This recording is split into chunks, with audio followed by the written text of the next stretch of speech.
नमस्कार साथियों, स्वागत है आप सभी का एनडीसी के डिजिटल प्लेटफॉर्म के ऊपर। तो आज हमारी क्लास नंबर 14 है और क्लास नंबर 14 के अंदर जो आज का टॉपिक हमारा रहेगा वो रहेगा परमाणु और अणु। ये अपने फर्स्ट ग्रेड के सिलेबस के अंदर सबसे पहला टॉपिक है, लेकिन हम इसको थोड़ा सा बाद में इसलिए ले रहे हैं क्योंकि जो केमिस्ट्री की जो पोर्शन रहता है, जैसे कार्बन, परमाणु, अणु, रासायनिक अभिक्रिया, ये थोड़ा सा कंपैरेटिवली हमारे लिए हार्ड पड़ता है। उसका रीज़न ये है कि इसके अंदर रिएक्शन अभिक्रियाएं आ जाती है और उन अभिक्रियाओं के अंदर अपने सारा का सारा पूर्व नॉलेज जो होता है उसकी ज़रूरत अपने को यहाँ पर पड़ती है। तो ये जो पिछला टॉपिक था और ये वाला टॉपिक है, मैं इस तरीके से मैं आपको कवर करवाऊंगा कि आपको इसके अंदर ज़्यादा रिएक्शन अभिक्रियाएं जो है मैंने इसके अंदर इंक्लूड नहीं किए। अगर इंक्लूड करूंगा तो भी वो आपको समझ में आने वाली नहीं है, क्योंकि वो जो मेन सब्जेक्ट के स्टूडेंट होते हैं उनको भी वो चीज़ें समझ में नहीं आती है। तो वो चीज़ें इसके अंदर न रखते हुए जो टॉपिक अच्छी तरीके से पेपर के अंदर आने लायक प्रश्न है उन सभी प्रश्नों को मैं इसके अंदर इंक्लूड कर रहा हूँ। ठीक है, तो इसके अंदर देखो अपना मेन पार्ट क्या रहता है। सबसे पहले समझे कि परमाणु क्या होता है, उसके बाद में अणु, यौगिक, तत्व, ये शब्द आपने सुने होंगे, लेकिन इनके अंदर क्या डिफरेंस होता है वो अपने को यहाँ पर जो है समझना पड़ेगा। और ये चार परिभाषाओं के अलावा अपने को कुछ उदाहरण इसके अंदर याद करने पड़ेंगे। ठीक है, कुछ उदाहरण इसके अंदर अपने को याद करने पड़ेंगे। ठीक है, तो चलो फिर स्टार्ट करते हैं। सबसे पहले समझते हैं परमाणु और अणु क्या है, उसकी बेसिक चीज समझते हैं। बेसिक समझने के बाद में जो परिभाषाएं हैं वो अपने को समझ में आ जाएगी। लेकिन पेपर के अंदर जो पूछा जाएगा या तो चारों परिभाषाएं पूछी जाएगी या फिर उसके उदाहरण पूछ लिए जाएंगे। तो ध्यान रखना कि पेपर में जो मेजर पोर्शन रहता है वो उदाहरण से ही पूछा जाता है। डायरेक्ट परिभाषाएं, कोई 10वीं का पेपर है नहीं जो डायरेक्ट परिभाषाएं पूछी जाएगी। तो देखो स्टार्ट करते हैं और इसका बेसिक समझते हैं कि परमाणु है क्या। देखो, अभी कुछ टाइम पहले हमने मानव शरीर से संबंधित चीजें पढ़ी थी। उसमें हमने पढ़ा था कि जो मानव का जो शरीर बना होता है वो किससे बना होता है, कोशिकाओं से मिलकर बना होता है, सेल्स से मिलकर बना होता है। ठीक है, किससे बनता है, सेल से बनता है। ठीक है, ये तो था मानव इंसान की बॉडी से रिलेटेड। लेकिन जब भी हमारा कोई घर बनता है तो घर किससे बनता है, वो ईंटों से मिलकर बनता है। ठीक है, ईंटों से मिलकर बनता है। मतलब कोई भी बड़ी स्ट्रक्चर जो होती है वो कुछ छोटी स्ट्रक्चर से मिलकर बनी होती है। ठीक है, अब देखो थोड़ा सा और आगे बढ़ते हैं। अब ईंट जो होती है वो किससे मिलकर बनती है, वो छोटे छोटे बारीक बारीक जो कण होते हैं उनसे मिलकर बनते हैं। अब वो कण किससे मिलकर बनते हैं, वो कण मिलकर बनते हैं परमाणु से। मतलब देखो अल्टीमेटली हम पहुंच कहाँ रहे हैं कि प्रकृति का सूक्ष्मतम कण जिसे और अधिक विभाजित नहीं किया जा सकता। मतलब देखो बड़ी अगर संरचनाओं की बात करें तो ये बोर्ड बड़ा है, ये पेन उससे छोटा है, मोबाइल उससे थोड़ा सा बड़ा है, कमरा उससे बड़ा है, बिल्डिंग उससे भी बड़ी है। बड़ी चीज़ों के बारे में तो हमने जान लिया, लेकिन अब हम देखते हैं कि प्रकृति के अंदर जैसे सबसे बड़ी चीज़ है उसी तरीके से प्रकृति के अंदर सबसे छोटी चीज़ कौन सी है। देखो प्रकृति के अंदर जो सबसे छोटी चीज़ है वो क्या है, वो है अपना परमाणु। क्या होता है, परमाणु। और कोई भी चीज, जो भी चीज बनी होती है वो किससे मिलकर बनी होती है, वो अल्टीमेटली परमाणु से मिलकर बनी होती है। किससे बनी होती है, जैसे मान लो ये अपना शरीर है। ठीक है, उत्तक मिलकर क्या बनाते हैं, उत्तक मिलकर बनाते हैं शरीर। ठीक है, और कोशिका मिलकर क्या बनाते हैं, उत्तक। मतलब कोशिका से क्या बना, उत्तक, उत्तक से क्या मिलकर बन गया, उत्तक से मिलकर बन गया शरीर। मतलब छोटी क्वांटिटी की अगर हम बात करें तो उसी तरीके से अगर मान लीजिए कोई भी निर्जीव वस्तु है, मान लो ये बिल्डिंग है। ठीक है, इस बिल्डिंग के अंदर क्या लगी हुई है, ईंटें लगी हुई है। ठीक है, अब ये ईंट किससे बनी हुई है, ये बनी हुई है परमाणु से। मतलब हर एक छोटी चीज जिसको और अधिक विभाजित नहीं किया जा सकता, प्रकृति की जो सबसे छोटी चीज अगर पूछी जाए तो वो है परमाणु। अब परमाणु क्या होता है, जैसे मान लीजिए ईंट बनती है तो ये किससे मिलकर बनती है, परमाणुओं से मिलकर बनती है। कितने परमाणु, तो अनलिमिटेड परमाणु, अरबों खरबों परमाणु। मतलब परमाणु इतना परमाणु जो है इतना छोटा पार्ट है जिसको आपने जो है यहाँ पर बिना माइक्रोस्कोप के उसके नहीं देखा जा सकता। अब थोड़ा सा एक आपको अगर मैं एग्जांपल बताना चाहूँ तो जैसे आपने रोशनदान देखा होगा, रोशनदान से जब लाइट आती है तो उसमें से कुछ मिट्टी के कण अपने को दिखाई देते हैं उस खास कंडीशन के अंदर। वो क्या है, वो एक प्रकार के हमारे परमाणु हैं। तो परमाणुओं के अंदर मेन चीज जो जो अपने को याद रखनी है वो ये है कि प्रकृति का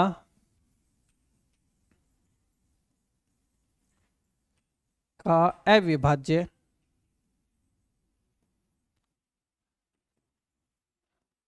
कण, मतलब कि सबसे छोटा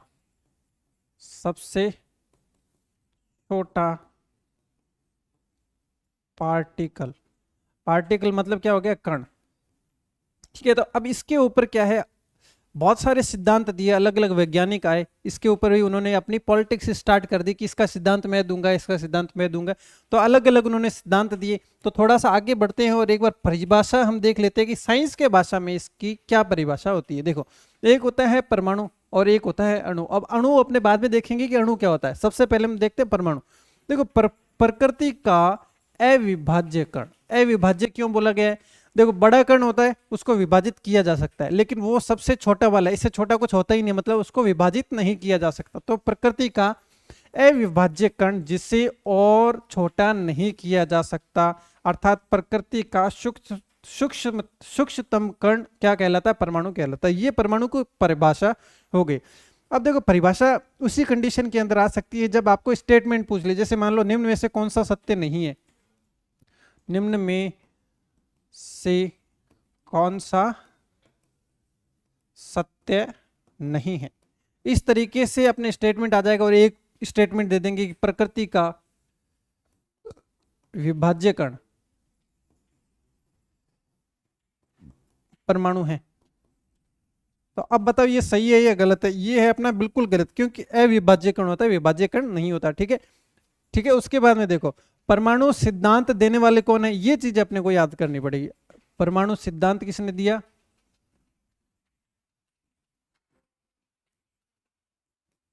ठीक है, ये दिया डाल्टन ने।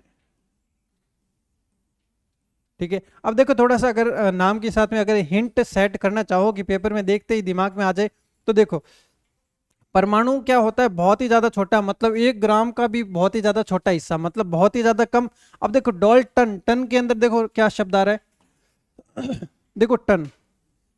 टन मतलब बहुत भारी, दोनों आपस में एकदम विपरीत है, लेकिन परमाणु एकदम छोटा और डाल्टन, टन मतलब कितना, बहुत ज्यादा भार वाला होता है। ठीक है, तो परमाणु का सिद्धांत किसने दिया? वो दिया डाल्टन ने। और सन याद करना चाहो तो जीके के अंदर आप जैसे सन याद करते हो, 1808 डाल्टन। ठीक है, याद कैसे करना है? परमाणु सिद्धांत 1808 डाल्टन, परमाणु सिद्धांत 1808 डाल्टन। तो दो चीजें अभी तक हमने पढ़ी है, एक परमाणु की परिभाषा और एक परमाणु सिद्धांत किसने दिया? वो दिया हम डाल्टन ने। अब देखो, अब कुछ खास बातें क्या है परमाणु की। अब देखो, जैसे मान लो कि,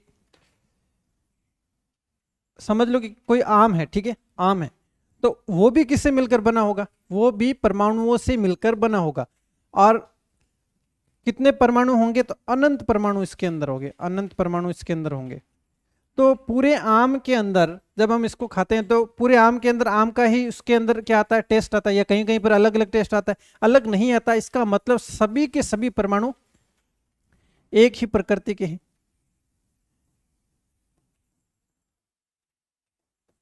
मतलब सभी परमाणु जो है एक ही प्रकृति के हैं। तो अब देखो यहां पर इसकी परिभाषा के अंदर देखते हैं, सभी पदार्थ समान परमाणु के बने होते हैं। अब देखो ये आम है, इसके अंदर अनंत परमाणु जुड़े हुए हैं और सभी के सभी एक ही समान प्रकृति के हैं। कैसे हैं? समान प्रकृति के। ठीक है, समान प्रकृति के हैं। वह सभी रासायनिक अभिक्रिया में भाग लेते हैं। भाई रासायनिक अभिक्रिया में भाग लेने का मतलब कि ये आम जो काम करेगा वो परमाणु भी वही काम उनको करना पड़ेगा। ठीक है, तो रासायनिक अभिक्रिया के अंदर भाग लेते हैं। परमाणु अविभाज्य कण है, ये अपने पढ़ चुके हैं, जिसका न तो विनाश किया जा सकता है और न ही उत्पन्न किया जा सकता है। भाई परमाणु है, इससे टूटकर कहीं और चला जाएगा, फिर वो किसी और में जुड़ जाएगा, तो वो क्या है कि न तो उसका विनाश किया जा सकता है, ना ही उसे उत्पन्न किया जा सकता है। सभी परमाणुओं का द्रव्यमान व गुणधर्म समान होते हैं। ठीक है, समान होते हैं। भाई देखो, जैसे इसके अंदर मान लो ये अपना आम है, इसके अंदर क्या है? हाइड्रोजन जुड़े हुए। क्या जुड़े हुए? हाइड्रोजन जुड़े हुए। ठीक है, अब पूरे के अंदर क्या जुड़े हुए होंगे? पूरे में ही हाइड्रोजन भरे होंगे। ठीक है, तो अब हाइड्रोजन का जो परमाणु भार है, सभी कणों का भार कितना होगा? सभी हाइड्रोजन हाइड्रोजन है, और हाइड्रोजन का परमाणु भार कितना है? 1 ग्राम है। ठीक है, ये अपने को याद रखना है, 1 ग्राम है। ठीक है, देखो सभी परमाणु का द्रव्यमान गुणधर्म मान समान होते हैं। ठीक है, भिन्न भिन्न तत्वों के गुणधर्म व द्रव्यमान भिन्न भिन्न होता है। देखो तत्व क्या होते हैं, जैसे मान लो मैंने क्या लिखा, यहाँ पर H2O लिखा, ठीक है, यहाँ पर मैंने O2 लिखा, ठीक है, और यहाँ पर C2H4 लिखा, ठीक है। अब देखो ये पूरा जो है ना, ये तो हमारा हो जाएगा तत्व, ठीक है, ये पूरा जो होगा वो हमारा हो जाएगा तत्व, ये भी अपना क्या हो जाएगा, तत्व हो जाएगा। अब इसके अंदर परमाणु क्या है, तो ऑक्सीजन अलग परमाणु है, हाइड्रोजन के कितने परमाणु, तो हाइड्रोजन के 2 परमाणु, 2 क्यों है, क्योंकि यहाँ पर 2 लिखा हुआ है। अब ये देखो ये ऑक्सीजन के अंदर कितने परमाणु है, तो 2 परमाणु है, और तत्व की बात की जाए तो ये पूरा तत्व है। अब देखो यहाँ पर क्या है, कार्बन कार्बन, 2 तो कार्बन के परमाणु हैं और 4 क्या है, 4 हाइड्रोजन के परमाणु हैं। ये तो हो गए परमाणु की बात। अब ये परमाणु मिलकर क्या बनाएगा, परमाणु मिलकर बनाएगा, वो अपना क्या बनाएगा, तत्व बनाएगा या फिर अणु बनाएगा, ठीक है। मतलब कि जो सिंगल चीज होती है वो तो होता है परमाणु, और पूरा मिलकर जो बनता है वो अपना तत्व बन जाता है, ठीक है।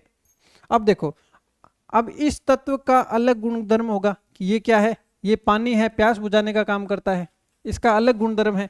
और ये जब इसके अंदर है तो ऑक्सीजन है, ऑक्सीजन गैस जो अपने श्वसन तंत्र के लिए यूजफुल होती है, तो उसका अलग काम है। तो ये वो बता रहा है कि अलग अलग तत्व में अलग अलग काम होता है। देखो यहां पर क्या है, देखो H2O था एक जगह, एक था C2H4, ठीक है। तो एक लाइन तो यहां पर ये है कि सभी परमाणु का द्रव्यमान व गुणधर्म समान होते हैं, ठीक है। अब यहां पर हाइड्रोजन जो है, इसका 2 हाइड्रोजन है, तो दोनों के गुणधर्म क्या है, समान है। यहां पर 4 हाइड्रोजन है, चारों हाइड्रोजन के गुणधर्म क्या है, समान है।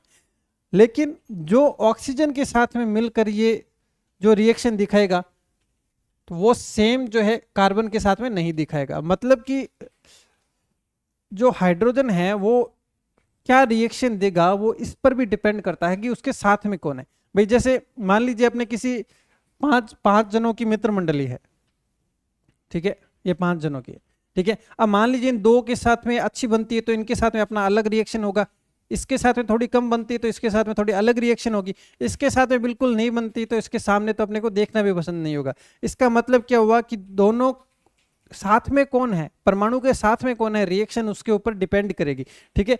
तो वैसे पर्सनली जो इनके गुणधर्म है वो इनके समान होते हैं, लेकिन साथ में कौन है उसके आधार पर इनके गुणधर्म क्या हो जाएंगे, भिन्न भिन्न हो जाएंगे। कैसे हो जाएंगे, भिन्न भिन्न हो जाएंगे।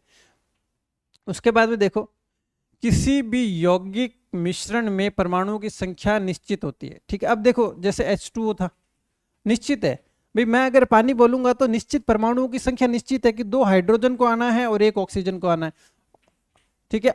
O2 बोलूं तो इसमें निश्चित है कि अगर मैं जब ऑक्सीजन को पुकारूंगा तो ऑक्सीजन के 2 परमाणु आएंगे। इसका मतलब क्या हुआ कि परमाणुओं की संख्या निश्चित है। भाई अलग अलग परिवार के अंदर अलग अलग लोगों की संख्या निश्चित है। मान लीजिए पहले के परिवार के अंदर 10-12 लोग होते थे, आज के परिवार में 3-4 लोग होते हैं, ठीक है। तो ये क्या है, ये लोगों की संख्या निश्चित है, ठीक है। ये वाला यौगिक था तो इसमें लोगों की संख्या निश्चित है, इसमें भी परमाणुओं की संख्या निश्चित है। मतलब अलग अलग जगह पर परमाणुओं की संख्या निश्चित होती है, ठीक है। जैसे मैं C2H5 बोलूं तो C2H5 जब बोलेंगे तो 2 कार्बन दौड़ते दौड़ते आएंगे और 5 हाइड्रोजन दौड़ते दौड़ते आ जाएंगे। इसका मतलब क्या हुआ कि किसी भी यौगिक में, यौगिक क्या होते हैं, जो मिलकर बनते हैं, जो मिलकर बनते हैं वो क्या होते हैं, वो यौगिक होते हैं, अणु परमाणु। ये आगे आपको क्लियर कर दूंगा, पर फिलहाल इनको एक बार एक ही समझे कि यौगिक और मिश्रण क्या है, समान चीज है, और अणु समान चीज है।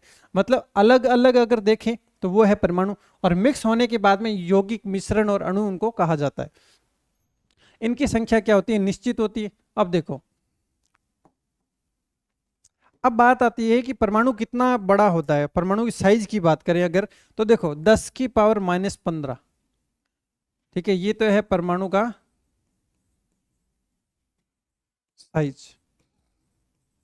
और त्रिज्या कितनी है, तो 10 की पावर -9 इसकी क्या है, त्रिज्या है। क्या है, त्रिज्या। ये चीज अपने को याद रखनी।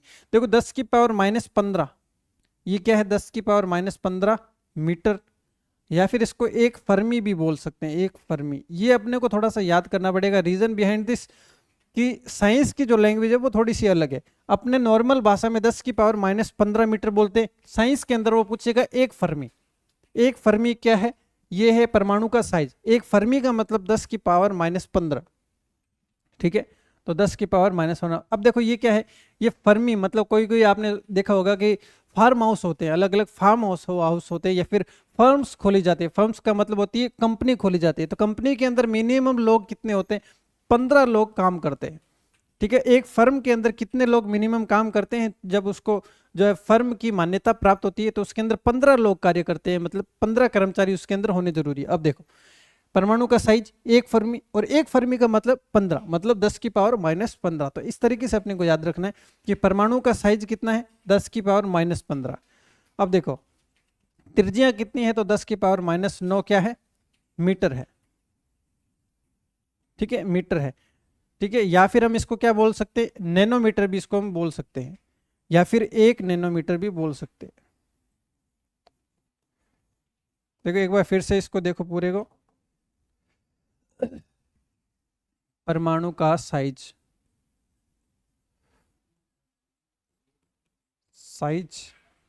ठीक है, और एक आ जाएगा परमाणु की त्रिज्या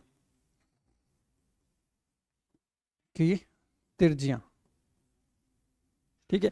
अब देखो परमाणु का साइज एक फर्मी है।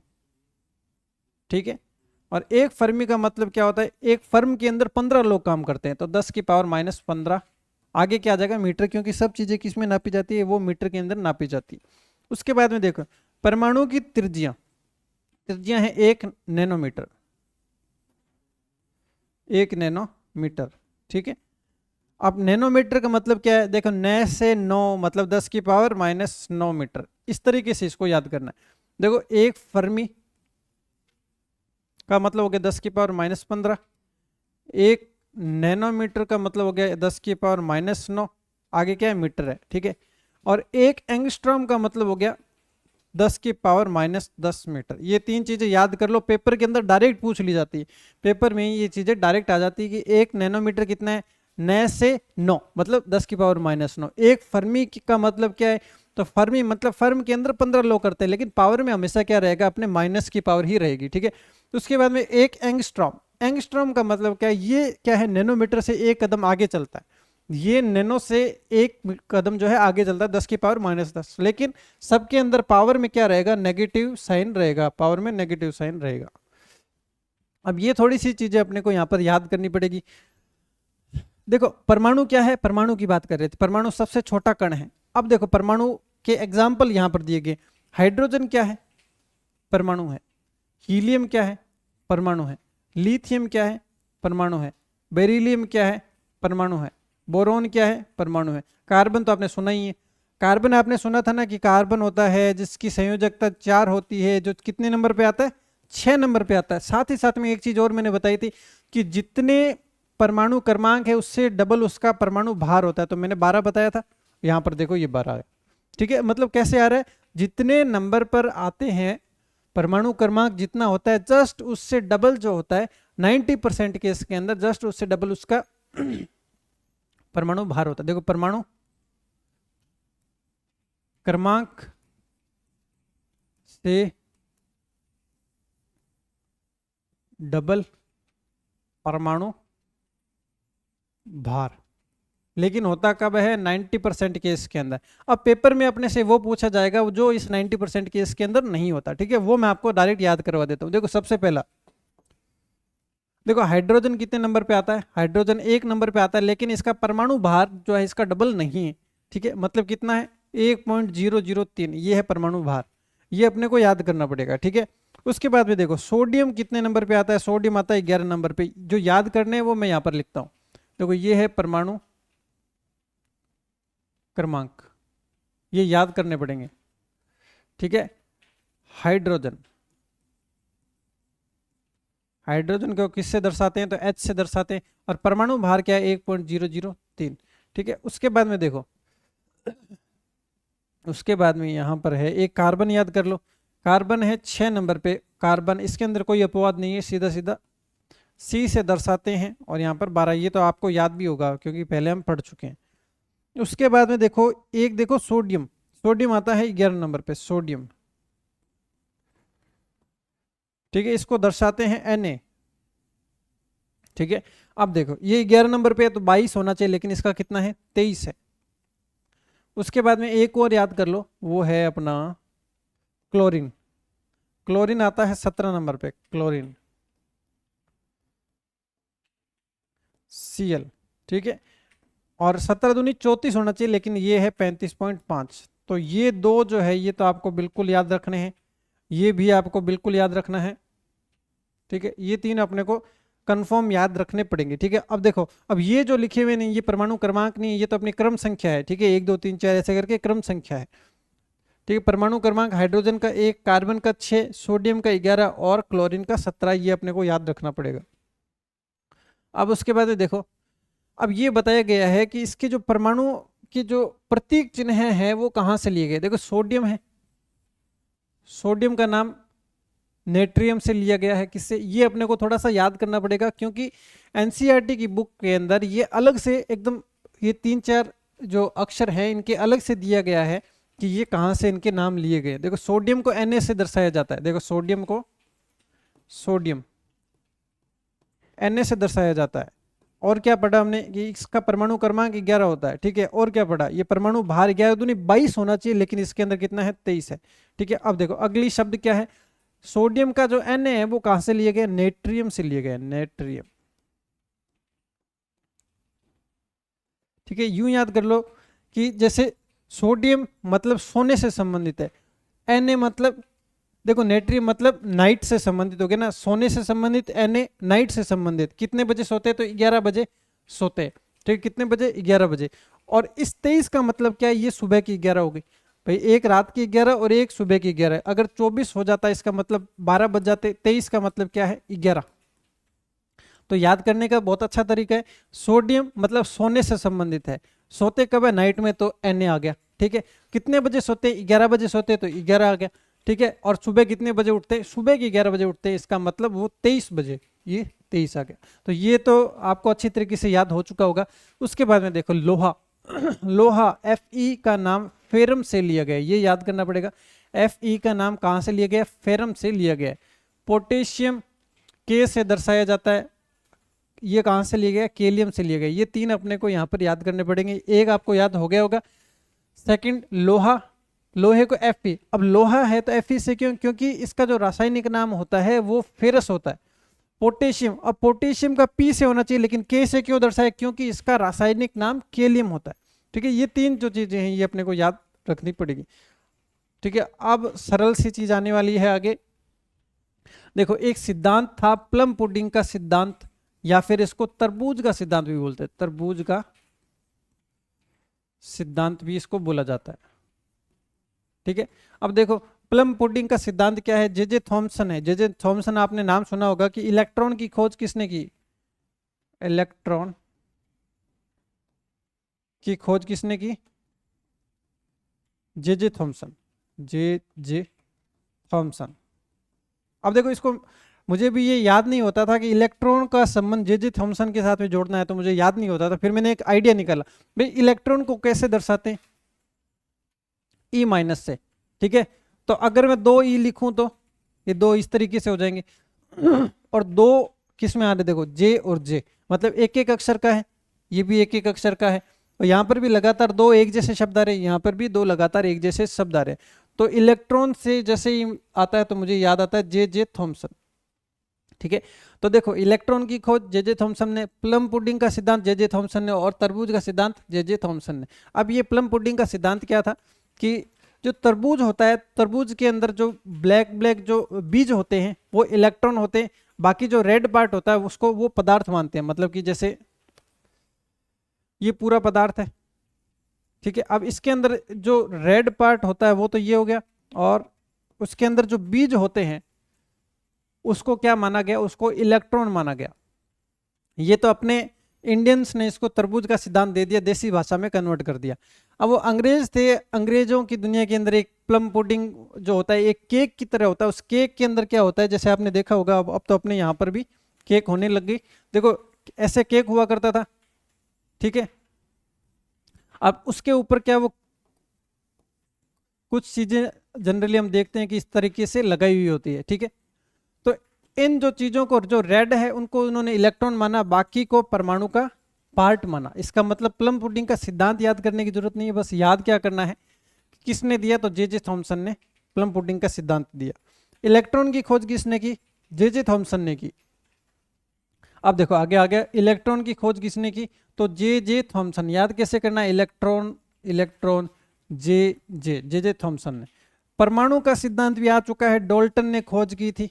परमाणु का सिद्धांत किसने दिया था? तो डाल्टन ने दिया था। कब दिया था? तो ये तो आपको याद हो चुका होगा, 1808। जीके के अंदर सन याद करने की आपको आदत होगी, ठीक है।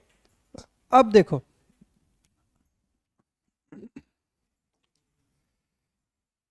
देखो आपने कुछ शब्द सुने होंगे, एक होता है नाभिक, एक प्रोटॉन, एक न्यूट्रॉन, एक होते हैं इलेक्ट्रॉन, ठीक है। ये चीजें होती है, ठीक है। इनको देखो, कुछ नाभिक जो है ना, ये सबका पेरेंट्स है, सबका पिता है। नाभिक क्या है? ये सबका पिता है, ठीक है। जैसे ये देखो, ये होता है परमाणु, उसके बीचों बीच में एक नाभिक होता है, ठीक है। ये नाभिक है, ठीक है, ये सबका पिता है। अब प्रोटॉन और न्यूट्रॉन इसके बच्चे हैं, लेकिन ये इलेक्ट्रॉन है, ये इसका सौतेला पुत्र है। क्या है? सौतेला पुत्र है। तो देखो क्या होता है वास्तव के अंदर, देखो प्रोटॉन और न्यूट्रॉन जो होते हैं ना, वो तो रहते हैं नाभिक के अंदर। अब इलेक्ट्रॉन है, वो नाभिक का सौतेला पुत्र है, तो वो कहीं बाहर गलियों के अंदर चक्कर लगाता है। इसका मतलब ये जो नाभिक है, ये जो नाभिक है, नाभिक, ठीक है, नाभिक के अंदर क्या होता है? एक प्रोटॉन होता है, एक न्यूट्रॉन होता है, ठीक है। और इलेक्ट्रॉन इस नाभिक के क्या लगाता है? चक्कर लगाता है। क्या लगाता है? चक्कर लगाता है, ठीक है। तो एक चीज समझ में आ गई होगी, नाभिक जो सबसे बीच में होता है, जो मेन चीज होती है, नाभिक के अंदर प्रोटॉन और न्यूट्रॉन दोनों होते हैं, लेकिन इलेक्ट्रॉन उसके बाहर बाहर चक्कर लगाता है, ठीक है, चक्कर लगाता है। अब देखो, प्रोटॉन के ऊपर धन आवेश होता है। देखो, पै से प्रोटॉन, पै से पॉजिटिव, पै से प्रोटॉन, पै से पॉजिटिव, तो प्रोटॉन के ऊपर धन आवेश होता है। और न्यूट्रॉन जो होता है वो होता है न्यूट्रल। देखो, प्रोटॉन, न्यूट्रॉन, पै से प्रोटॉन, पै से पॉजिटिव। न्यूट्रॉन मतलब न्यूट्रल है, मतलब उदासीन है, कोई चार्ज नहीं है इसके ऊपर, कोई चार्ज नहीं है।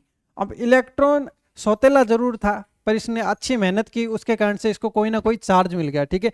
इलेक्ट्रॉन पर होता है नेगेटिव चार्ज। ये देखो, इलेक्ट्रॉन के ऊपर क्या होता है? नेगेटिव। प्रोटॉन के ऊपर होता है पॉजिटिव, ठीक है।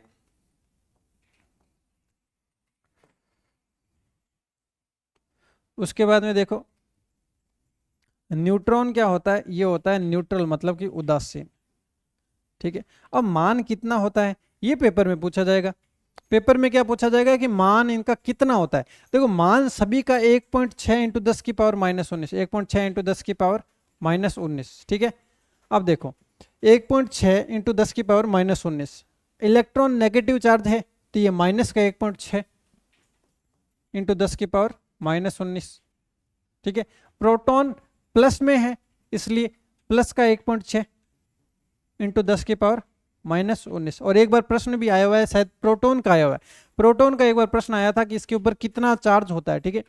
तो 1.6 इंटू 10 की पावर -19। अब देखो, न्यूट्रॉन, न्यूट्रॉन वास्तव में उदासीन होता है, मतलब ना तो इसके पास में पॉजिटिव एनर्जी है, ना नेगेटिव एनर्जी, ये दोनों बैलेंस हो चुकी है।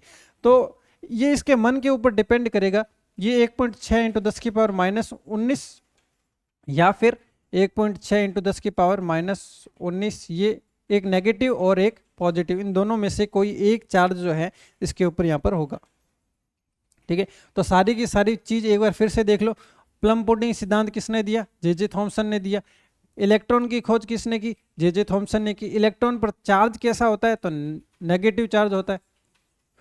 और इसका मान कितना होता है? तो 1.6 इंटू 10 की पावर -19, लेकिन आवेश नेगेटिव है, इसलिए यहाँ पर क्या लगेगा? माइनस का निशान अपने यहाँ पर लगेगा, ठीक है। अब देखो, इलेक्ट्रॉन की खोज जे थॉमसन ने, नेगेटिव चार्ज होता है 1.6 माइनस का इंटू 10 की पावर -19, ठीक है। अब देखो, परमाणु सिद्धांत किसने दिया? तो डाल्टन ने दिया। किसने दिया परमाणु सिद्धांत? परमाणु सिद्धांत जो दिया वो था दिया डाल्टन ने, ये अपने पढ़ चुके हैं। उसके बाद में देखो, ये है प्रोटॉन, प्रोटॉन पर पॉजिटिव चार्ज होगा, और कितना होगा? तो 1.6 इंटू 10 की पावर -19, ठीक है। ये देखो, ये यहाँ पर है पॉजिटिव में। खोज किसने की प्रोटॉन की? तो रदरफोर्ड ने की, ये याद रखना पड़ेगा।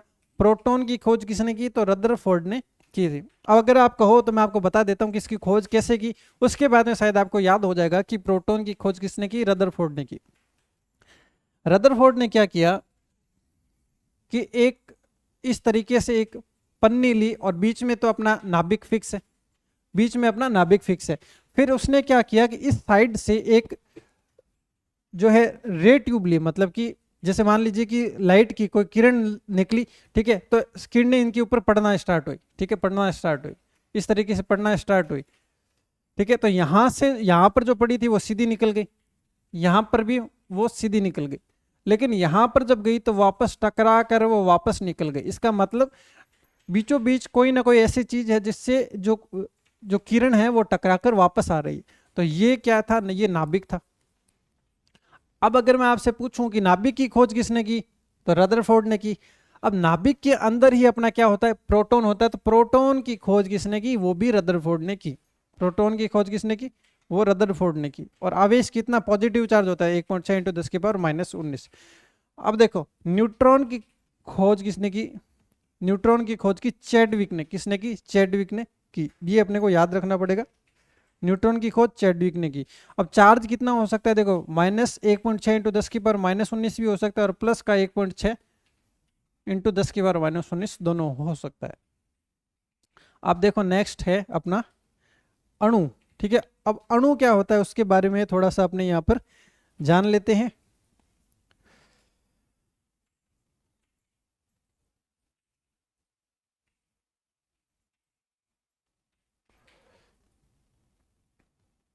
देखो एक बार अपने क्या करते हैं, यहाँ तक का जितना पढ़ा उतना रिवाइज कर लेते हैं, और जो आगे अणु वाला जो पार्ट होगा वो अपने नेक्स्ट क्लास में डिस्कशन करेंगे, क्योंकि याद करने वाली काफ़ी ज़्यादा चीज़ें यहाँ तक हो चुकी है और आगे भी काफ़ी ज़्यादा चीज़ें याद करने वाली है, ठीक है। तो थोड़ा सा अपने देखो थोड़ा सा पूरी क्लास का एक बार रिवाइज कर लेते हैं।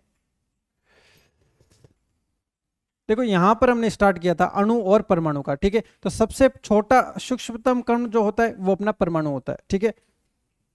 सूक्ष्मतम कण जो होता है वो परमाणु होता है। अब इसको विभाजित नहीं किया जा सकता। परमाणु सिद्धांत किसने दिया? तो परमाणु सिद्धांत डाल्टन ने दिया, ठीक है। उसके बाद में कोई भी पदार्थ जो बना होता है वो समान प्रकार के परमाणु से मिलकर बना होता है।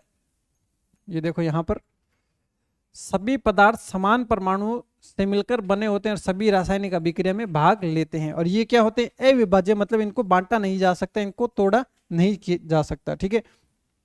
सभी परमाणु का द्रव्यमान व गुण धर्म समान होते हैं, ठीक है। अब जैसे मान लो हाइड्रोजन है H2O, ठीक है, यहाँ पे C2H4, ठीक है। अब बात कर रहे हैं परमाणु द्रव्यमान का मतलब क्या होता है? भार, मतलब इनका भार तो बराबर रहेगा। हाइड्रोजन अगर यहाँ पर है तो भी 2 ग्राम का है, हाइड्रोजन अगर यहाँ पर भी है तो भी देखो 2 ग्राम का। कैसे? देखो एक हाइड्रोजन 1 ग्राम का और एक हाइड्रोजन 1 ग्राम का। अब देखो यहाँ पर हाइड्रोजन कितने हैं? तो 4 हाइड्रोजन है। एक हाइड्रोजन अपना 1 ग्राम का होता है, तो 4 हाइड्रोजन कितने? 4 ग्राम के हो गए। तो परमाणु भार हमेशा इनका क्या रहता है? समान रहता है। अब जैसे मान लो C2 है, इसका मतलब कार्बन कितने हैं? 2 कार्बन है। अब एक कार्बन का भार कितना होता है? 12 होता है। तो 2 कार्बन का भार कितना हो गया? 24 हो गया। अब लेटर सपोज मैं अगर आपको यहां पर कहता हूं कि इसका परमाणु भार ज्ञात करो, देखो H2O का परमाणु भार अगर हमें निकालना हो, देखो अपने को ये पता है कि हाइड्रोजन का परमाणु भार कितना है? 1 है, 1 है, और गुणा कितने की? 2 की, क्योंकि यहां पर कितने परमाणु है? 2 परमाणु है। उसके बाद में ऑक्सीजन, देखो 8 नंबर पे ऑक्सीजन आता है, उससे डबल उसका क्या होता है? भार होता है, ठीक है। तो यहाँ पर 16, और गुणा किसकी? यहाँ पर एक ही परमाणु है तो 1 की गुणा, तो 2 + 16 18। तो जल का द्रव्यमान कितना होता है? 18 होता है। याद भी रख सकते हैं और हम यहाँ पर निकाल भी सकते हैं। उसके बाद में देखो यहाँ पर ये अपने को याद रखना है, परमाणु का साइज 1 फर्मी होता है, मतलब कि 10 की पावर -15 होता है। परमाणु की त्रिज्या 1 नैनोमीटर, मतलब 10 की पावर -9 होती है, ठीक है। और 1 एंगस्ट्रॉम का मतलब क्या होता है? 10 की पावर -10 होता है, ठीक है। उसके बाद में देखो अपने को यहाँ पर क्या दिया गया है,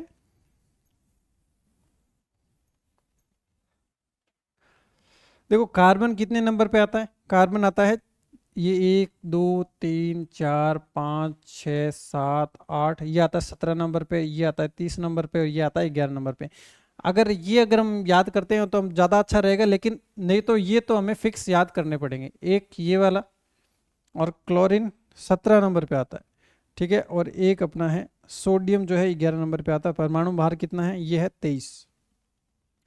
उसके बाद में सोडियम का हमने कैसे याद किया, सोडियम सोना कब होता है, नाइट को ना, तो Na, और Na कहाँ से, नेट्रियम से लिया गया है Na, ठीक है। उसके बाद में लोहे को कहते हैं फेरम, और पोटेशियम को हम क्या कहते हैं, कैलियम कहते हैं।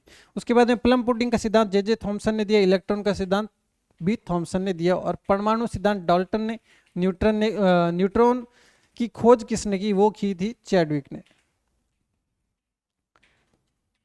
ठीक है। तो आज की क्लास में हम यहीं तक देखते हैं। नेक्स्ट जो पार्ट होगा वो हम अगली क्लास के अंदर उसके ऊपर बात करेंगे, और यहाँ तक अगर आप याद करेंगे तो आपको नेक्स्ट क्लास में अच्छा समझ में आएगा। और प्रश्न जितना हार्ड टॉपिक है उतना ही सीधा प्रश्न पूछा जाएगा। देखो सीधी सी साइकोलॉजी काम करती है कि प्रश्न जो आते हैं वो हार्ड टॉपिक में से डायरेक्ट पूछे जाते हैं, क्योंकि जो क्वेश्चन हमें समझने में दिक्कत आ रही है वहां से प्रश्न बनाने में भी उतनी ही ज्यादा दिक्कत आती है। इसलिए इस टॉपिक से प्रश्न डायरेक्ट पूछा जाएगा कि डाल्टन ने कौन सा सिद्धांत दिया, सोडियम का परमाणु भार कितना है, क्लोरीन का परमाणु भार कितना है, डायरेक्ट क्वेश्चन आएगा, एकदम सीधा सा प्रश्न आएगा। तो मिलते हैं नेक्स्ट वीडियो में। Thank you.